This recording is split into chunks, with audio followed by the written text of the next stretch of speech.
آج ہم بات کرنے والے ہیں جنگ احد کی، اسلامی تاریخ کا ایک ایسا اہم موڑ جہاں ایک یقینی فتح دیکھتے ہی دیکھتے ایک تباہ کن شکست میں بدل گئی۔ تو سوال یہی ہے، آخر ایسا ہوا کیسے؟ ایک جیتی ہوئی جنگ، ایک جیتا ہوا میدان کیسے شکست میں بدل گیا؟ چلیں اس حیران کن کہانی کی گہرائیوں میں اترتے ہیں۔ ذرا تصور کریں، مسلمانوں کی فوج پھنسی ہوئی، ہر طرف سے گھری ہوئی، دو زبردست حملوں کے بیچ میں، ہر طرف افراتفری اور خوف کا عالم ہے۔ کسی کو سمجھ نہیں آ رہا کہ کرنا کیا ہے۔ تو چلیے دیکھتے ہیں کہ آخر یہ جنگ کا پاسا پلٹا کیسے، یہ مایوس کن صورتحال پیدا ہی کیوں ہوئی؟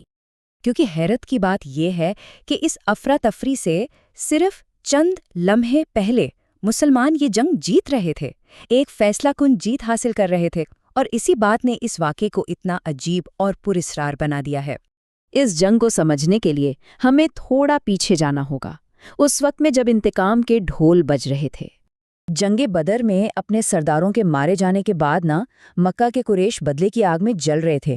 ان کی نئے لیڈر ابو سفیان پر اپنے قبیلے کی عزت بچانے کا آپ سمجھ لیں زبردست دباؤ تھا۔ انہوں نے ایک تجارتی قافلے کے سارے منافع سے اس جنگ کی تیاری کی، وہ ہار برداشت کرنے کو تیار ہی نہیں تھے۔ اب ذرا دونوں فوجوں کا موازنہ کریں، طاقت کا توازن بالکل صاف تھا۔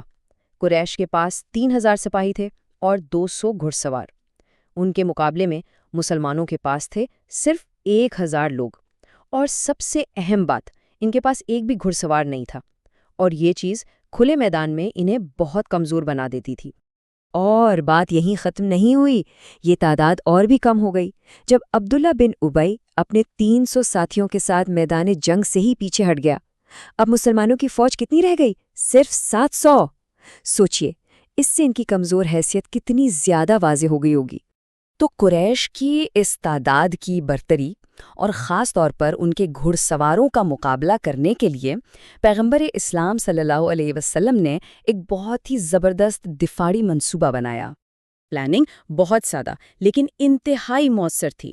پہلا کام، احد پہاڑ کو اپنی پشت پر رکھ کر دفاع کرنا۔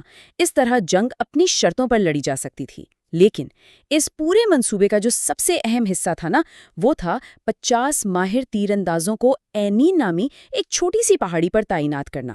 ان کا صرف ایک کام تھا، مسلمانوں کے کمزور پہلو کو قریش کے طاقتور گھڑ سواروں سے بچانا۔ اور ان تیر اندازوں کو جو حکم دیا گیا تھا وہ بالکل واضح تھا، اتنا صاف کہ اس میں غلطی کی کوئی گنجائش ہی نہیں تھی۔ انہیں بار بار کہا گیا تھا کہ اپنی جگہ سے نہیں ہلنا، چاہے جنگ کا نتیجہ کچھ بھی ہو، جب تک انہیں واپس بلانے کا سیدھا حکم نہ مل جائے۔ اس حکم کی اہمیت کو سمجھانے کے لیے یہ الفاظ استعمال کیے گئے، ذرا سنیے۔ اگر تم دیکھو کہ پرندے ہمارے جسموں کو نوچ رہے ہیں، تب بھی اپنی جگہ سے مت ہلنا، جب تک میں کسی کو تمہیں بلانے نہ بھیجوں۔ اس سے زیادہ صاف الفاظ نہیں ہو سکتے تھے، غلطی کی کوئی گنجائش نہیں تھی۔ اور اب کہانی کے اس حصے میں آتے ہیں جہاں سب کچھ بدل گیا، وہ ایک لمحہ جس نے پوری قسمت کا پانسا ہی پلٹ دیا۔ جنگ شروع ہوئی اور مسلم فوجوں نے ایک دمدار حملہ کیا۔ حضرت حمزہ، جنہیں اسد اللہ یعنی اللہ کا شیر کہا جاتا تھا، ان جیسے بہادروں نے دشمن کی صفوں میں ہلچل مچا دی۔ صاف لگ رہا تھا کہ بس جیت اب قریب ہی ہے۔ مسلمانوں کے حملے کی شدت اتنی زیادہ تھی کہ قریش کی فوج ہمت ہار گئی، ان کی صفیں ٹوٹ گئیں اور وہ میدان سے بھاگنے لگے۔ یہ مسلمانوں کے لیے فتح کا لمحہ تھا۔ اور پھر ٹھیک اسی لمحے وہ غلطی ہوئی۔ قریش کو میدان چھوڑ کر بھاگتا دیکھ کر پہاڑی پر موجود زیادہ تر تیر اندازوں نے یہ سمجھ لیا کہ بس جنگ ختم ہو گئی۔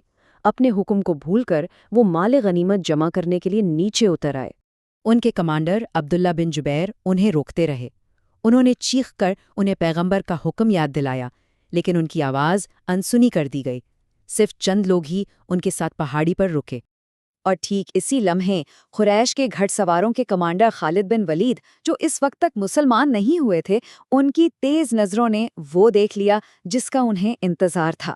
انہوں نے دیکھا کہ مسلمانوں کا پہلو اب بالکل کھلا ہے، غیر محفوظ۔ خالد نے ایک لمحہ بھی ضائع نہیں کیا۔